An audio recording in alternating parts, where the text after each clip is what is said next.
नाटकं करून राज्यभर फिरून विकास होत नाही असं म्हटलं अनिल बोंडे यांनी। राज्यभर फिरून मतदारसंघाचा विकास होत नाही अनिल बोंडे यांनी बच्चू कडूंवर टीका केलेली आहे। तर मतदारसंघाला अनेक वर्षांपासून न्याय नाही असं नवनीत राणांनी म्हटलंय। मतदारसंघाला नाटकं करणारे लोकप्रतिनिधी होते असं नवनीत राणांचं म्हणणं आहे। बच्चू कडू यांच्यावर नवनीत राणा यांनी टीका केली आहे।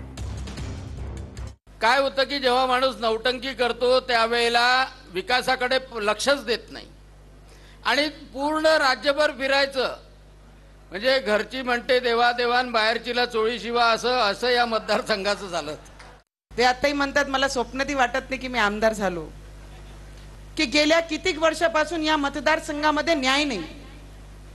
खूप सारे ड्रामे, कधी कुवेचे वर, कधी खड्ड्याचे खाली, कधी टाकीवर, हे मी माझे लग्नाचे आधीचे जे किस्से होते या मतदारसंघामध्ये फिरता फिरता सगळे गावाचे लोक मला सांगत होते की ताई काम करणारा व्यक्तीच आम्हाला हवा आहे।